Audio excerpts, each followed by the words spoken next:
9월 첫째 주 그룹 성경 공부인데요. 이스라엘의 무능과 부패입니다. 하나님의 주권이 바르게 행사돼야 제대로 살 수 있다 하는 말씀을 하십니다. 사사기를 그렇게 읽어내셔야 됩니다. 문제는 1장에서만 그렇게 되고 2장부터는 그렇게 안 되니까 문제가 생긴 거죠. 그래서 우리 교회, 묵상하는 교회로서 그 부분들을 어떻게 돌려서 말할 수 있냐면 하나님 뜻이 내 뜻이 되도록, 우리가 지금 함께 시작 기도한 주기도문에서도 그것을 예수님께서 가르쳐 주셨죠. 내 뜻이 하나님 뜻이 되도록, 기도를 그렇게 하는 게 아니고 하나님 뜻이 내 뜻이 되도록. 그러면 하나님 뜻이 뭔지 알아야 되겠죠. 그러면 하나님 뜻이 뭔지 알 수 있는 방법은 한 가지밖에 없습니다. 하나님 말씀을 들어야 됩니다. 그래서 하나님 말씀을 먼저 듣고 그리고 기도를 드리는 거죠. 오늘 같은 경우 사사기 2장 말씀을 통해서 다른 데도 아니고 이 교회에서, 다른 시간도 아니고 이 시간에 하나님께서 나에게 말씀을 주셨다 하면은 그 말씀이 뭔가 잘 들어보고 깨달음이 오면은 이러한 기도를 드리라 그러시는구나 하고 기도를 드리는 것, 그것이 말씀을 듣고 기도 드리는 것이죠. 그것이 잘 준비가 되는 것입니다.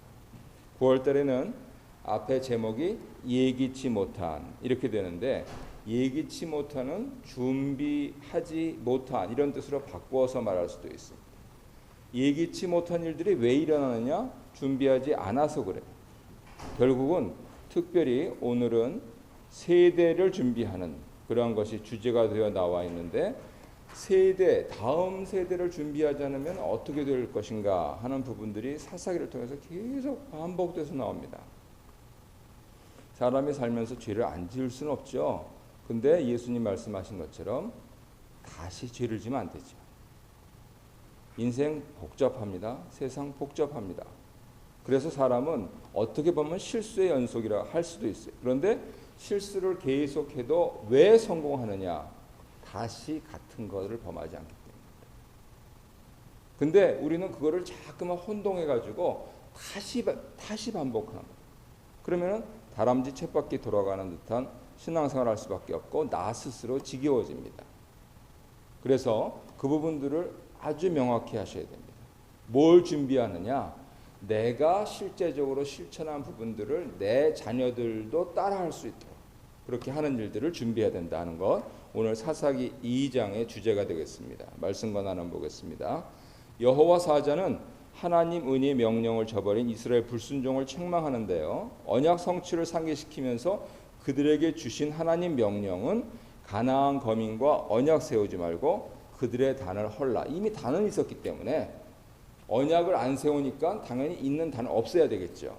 중요한 점은 하나님 단도 있고 돈 단도 있습니다. 그거를 예수님께서 어떻게 표현하시냐면 하나님과 재물을 겸하여 섬길 수 없다, 이 말씀하신 거죠. 우리 부모들이요 굉장히 조심을 해야 됩니다.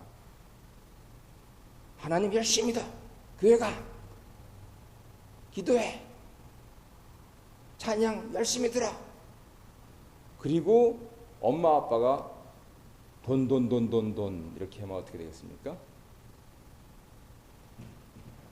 그 현실인데 어떻게 하냐? 예, 현실입니다. 내 자녀가 보고 있어요. 다른 자녀는 나를 안 봅니다. 근데 내 자녀는 나를 봐요. 여기서는 하나님이 나오는데 아빠 엄마는 돈 얘기하고 있어요. 그래서 아주 심플하게 언약을 세우지 말고 단을 헐라는 말씀을 우리한테 적용해 살면은요, 부모 세대가 의식적으로, 의도적으로 하나님만 얘기하십니다. 하나님이 하실 거야. 예수님이 너를 사랑하셔. 네가 지금 힘드니까 아빠 엄마 기도해 줄게. 물론 부부간에 침실에서 어떻게 하면 좋소, 그렇게 하면서 대책을 수립을 해야 됩니다. 그거 하시지 말라는 게 아니에요. 하지만 준비해야 되는 상황에서는 애 앞에서는 그래서는 안 된다. 애 앞에서는 내가 하나님을 믿으면 하나님만 믿으라는 거예요. 내가 하나님을 믿고 걱정은 동걱정을 한다. 그러면은 자칫 잘못하면 사사기 상황이 된다는 거죠. 여러분이 잘 아셔야 될 것이 사사기에 있는 이스라엘 백성들이 하나님을 안 섬긴 게 아니에요. 열심히 제사 드리고 열심히 모세율법 다 따라했어요. 그런데 왜 하나님은 너희들 마음 변했다 그러느냐? 딴 살림 차렸거든. 아버지가 어느 날은 본가에 계시다가 다른 날은 다른 데 계신다. 양다리 걸친 거잖아요. 그러면 안 되는 거예요. 그래서 한 집만, 하나님만, 예수님만 섬기는 우리 집이다 하는 것을 부모 세대가 말로, 행동으로, 마음은 안 그렇더라도 사람이 약하니까 걱정이 되지. 하지만 애들 앞에서는 그러지 말아야 되는 거예요. 한국교회가 이런 점들이 실패했고 이민교회는 아예 처음부터 잘못했고 이 부분들이 분석입니다. 그럼 어떻게 하느냐? 이제 할아버지 할머니들이 사실 은퇴하셨잖아요. 믿을 게 뭐가 있습니까? 하나님밖에 없잖아요. 천국밖에 소망이 없잖아요. 할아버지 할머니들이 해주셔야 돼요. 그러면 내가 젊었을 때 못 본 자녀들이 그러겠죠. 젊었을 때는 뭐 그러더니 그건 그때고 내가 정신 차려서 하나님 말씀을 보니까 하나님만 믿어야 되겠더라. 그러면 내가 하나님께 돌아가도 내 자녀들은 3대 신앙을 갖게 됩니다. 미국 사회학 조사에 따르면은 아들, 딸 세대는 아버지, 엄마를 의도적으로 기피합니다. 왜냐하면 이미 왔으니까. 근데 이상하게도 손주, 손녀 시대로 오면 이상하게 할아버지의 텀을 찾아간다는 거예요. 미국 사회학계의 정설입니다. 그러니까 왜 지금 이제 미국 대통령이 스페인어를 하지 않으면 안 되냐면 이 3세대로 내려오면서 미국 시민이고 여기서 벌써 3대째, 4대째 사는 애들이 집에서는 스페니쉬를 쓰고 있다는 거예요. 영어도 잘하는데. 그것을 세상 사람들도 한다는 것이죠. 믿는 사람들은 그래서 오늘은 어차피 한국교회도 그렇고 이민교회도 그러니까 할아버지 할머니들이 정신 차리셔가지고요. 하나님만 말씀하셔야 돼요. 형편도 좋으시잖아요. 국가공무원이시니까. 그죠? 그러니까 할아버지 할머니가 계속 하나님과 돈을 같이 얘기하면은요. 그거는 참 보장이 안 됩니다. 그래서 우리 집에는 하나님 답만 있다 하는 부분들을 의식적으로 의도적으로 밀고 나가야 된다 하는 것 오늘 말씀의 교훈입니다. 하나님께서 가나안 민족을 다 쫓아내지 않고 남겨두신 은혜는 하나님 은혜 명령을 저버린 이스라엘을 향한 징계죠. 저희 부모님 세대는 징계를 굉장히 싫어했습니다. 그래서 유교 영향을 받아서 자녀를 또 잘 징계했죠. 오늘날 우리 한인교회에서 치리가 없다 하는데 그것이 갖는 의미가 뭘까? 이 한번 때려줘야지 정신 차리는데 하는 게 전제로 깔린 것 같아요. 그런데 성경은 그걸 말씀하지 않고 하나님 사랑을 말씀을 하시고 더구나 오죽 사랑하셔서 자기를 내주어서 십자가 해를 받으신 그 하나님을 믿는 거니까 그런 맥락에서 봤을 때 이제 9월 19일 날 세미나 때 자세히 말씀드리겠지만 징계를 선물로 받아야죠. 힘들다 안 된다 그래가지고 내가 축 처져 있는 게 아니고 야 그래도 내가 하나님 자녀구나 하고 역발상을 해야 되는 겁니다. 그렇죠? 우리 부모님들이 내 자식 건사하지 너의 자식 건사합니까? 그래야 안 그래요? 하나님이 나를 터치하신다. 왜요? 하나님 자녀니까. 그래서 내가 하나님의 자녀 됐다는 표시구나. 내가 잘못해서 내가 얻어맞는데 그래도 이것은 하나님 선물이구나. 우리나라 사람들은 그게 이해가 잘 돼요. 왜요? 아버님 힘이 약해지셨군요. 제가 가서 회초리를 다시 해오겠습니다. 뭐 그런 얘기를 들으면서 잘하셨잖아요. 아버지를 생각하는 마음, 우리 주님을 생각하는 마음이 아주 기특하게 빨리 든다는 거예요. 그래서 하나님 사랑 쪽으로 포커스를 맞춰가더라고요. 자꾸만 징계 그러지 말고 하나님의 사랑, 하나님의 선물이다. 그렇게 받도록 하는 것이 좋습니다. 3번 보겠습니다. 책망을 들은 이스라엘 백성의 죄를 뉘우치며 통곡한 것은 길갈과 베델 사이 복임입니다. 통곡 소리가 너무너무 커가지고 우는 자들이라는 뜻의 복임이라는 이름이 명명이 됐는데 울기만 하면 안 되죠. 울면서 씨를 뿌려야 됩니다. 다시 말해서 오늘 본문에서 다른 세대가 나왔다 그러는데 울면서 씨를 뿌렸으면 이 다른 세대가 어떻게 표현될까요? 다음 세대가 될 것입니다. 필연적으로 우리도 우리 부모님 세대와 다른 세대였는데 우리 부모님들이 보시기에 다음 세대가 된 것은 신앙이 전수됐기 때문에 부모님 세대와 믿는 스타일이 다릅니다. 어제도 나눠드렸지만은 우리 부모님들 새벽기도, 우리 부모님들 가정예배 저는 결심을 했었습니다. 나는 안 해. 하나님이 나한테 가정 주시면 나는 안 해. 그런데 실제적인 말은 나는 저렇게는 안 해. 이런 뜻이었어요. 어차피 다른 세대예요. 그런데 그게 다음 세대가 되는 거예요. 그게 신앙 전수예요. 나처럼 이렇게 해야 돼, 저렇게 해야 돼 하는 것이 아니고 나처럼 하나님을 믿도록, 나처럼 예수님을 믿도록 하는 것. 그게 부모의 과제가 되는 거죠. 이거는요, 세대가 지나봐야 합니다. 그래서 울면서 씨를 뿌려야 하는 것이고, 우리 예수님 십자가지로 올라가실 때 너무 고초를 당하셔서 자기 십자가 하나 못 지시니까 구레네 시몬이 십자가를 지고 가는데 누가복음 23장을 보면은 여자들이 옵니다. 저 좋은 분이 어떻게 저렇게 정치적으로 저럴 수가 있는가? 이 나라가 도대체 어떻게 될 것인가? 너무 그 몰골이 형색이 너무 그렇고 해서 우니까 예수님께서 뭐라고 말씀하십니까?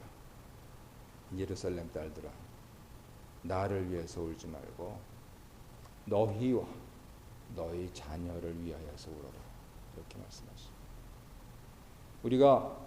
우리 장로님 멀리서 오셨고 우리 권사님 멀리서 오셨고 단지 내가 장로고 권사기 때문에 이 새벽기도 지켜야지 하는 그것도 아름다운 일이지만은 보다 근본적으로는 하나님 이거밖에는 길이 없습니다. 내부터 하나님을 잘 믿고 내가 그것을 내 가정에서 실천해서 내 자녀들이 다른 세대가 안 되고 다음 세대가 되도록 하겠습니다 하는 것, 그것이 우리 인생의 목표가 되어야 할 줄로 믿습니다. 그래서 그렇게 울면서 씨를 뿌리는 자는 우리 교회 표어의 뜻이 기쁨으로 단을 거두리로다. 하나님께서 사랑으로 약속을 해주시지요. 나눔 1번 보겠습니다. 요즘 아니하고 나태한 내 신앙을 일깨우는 하나님이 내 곁에 두신 사랑의 가시와 올무는 무엇입니까? 굉장히 중요한 주제 같습니다. 2번 보겠습니다. 가나안 정복 세대와는 전혀 다른 세대 출현을 예고하는데 사사시대 특징이자 이스라엘 민족이 겪은 두 가지 위기, 첫째 여호수아의 죽음, 둘째 다른 세대의 출현입니다. 우리가 흔히 얘기하듯이 위기는 기회다 그렇게 말씀하시잖아요. 그러면 여호수아가 죽는 것, 다른 세대가 출현하는 것, 그냥 세상 말로 하면은 시간이 가는 겁니다. 어차피 우리는 시간 속에서 살도록 규정되어 있어요. 보다 중요한 것은 하나님께서 우리를 사랑하셔서 우리와 함께 하시려고 그 시간을 넘어서신 timeless, the one who is timeless, 시간을 넘어서신 분이 시간 속으로 들어오셨다는 거예요.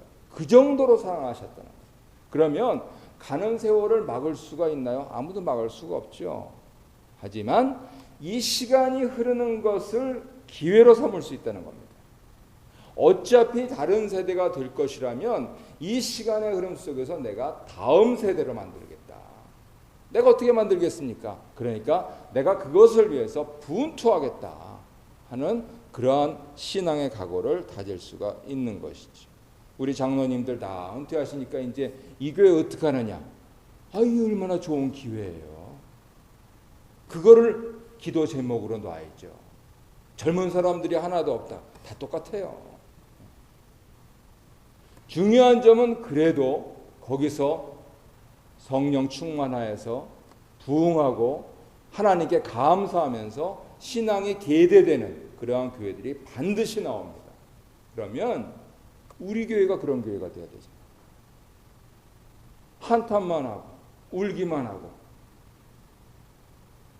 그래서 저는 집사람한테 그럽니다. 뭐 크리틱도 좋은데 대안을 제시해달라. 대안을 제시해달라. 대안을 얘기 안 하면서 얘기하면은 비난밖에 안 되잖아요. 그런데 이것은 이렇게 됐는데 이것은 이렇게 생각되니 이것은 이렇게 하는 게 어떻겠습니까? 그러면은 가장으로서 또 지도자로서 그거는 참 좋은 아이디어다. 그건 나도 생각해봤는데 이러한 장점과 단점이 있다. 이런 대화가 올 텐데 당신은 이걸 잘못했다. So what? 엎질러지면 어떻게 알아?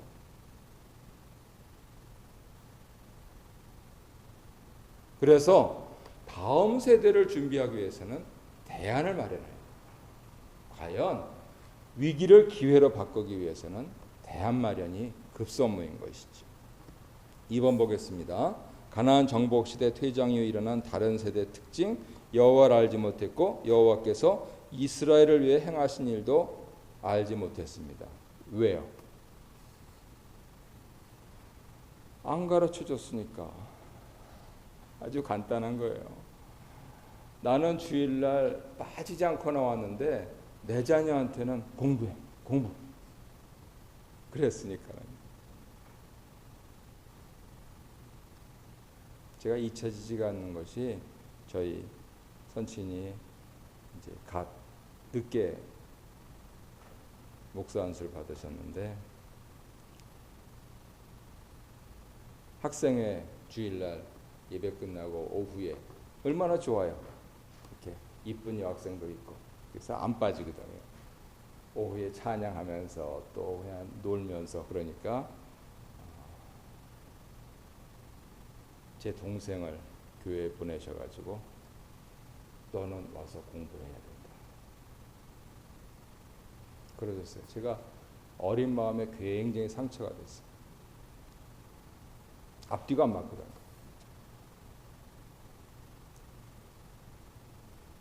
그 어르신께는 그게 복음이었어요. 하지만 저는 그렇게 안 합니다.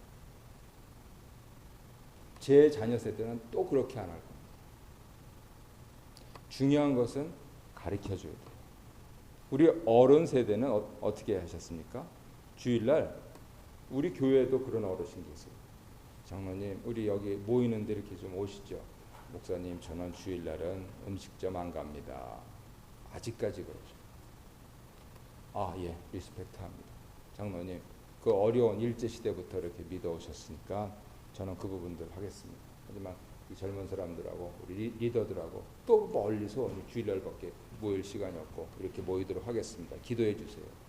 서로 상호 리스펙트를 하면서. 그렇지만 항상 염두에 두는 것이죠. 이 부분들을 이렇게 생각하시는 분들이 계시다. 이렇게. 목회는 전체적으로 다 봐야 되기 때문에. 중요한 점은 가르쳐지느냐 안 가르쳐지느냐 이 차이입니다.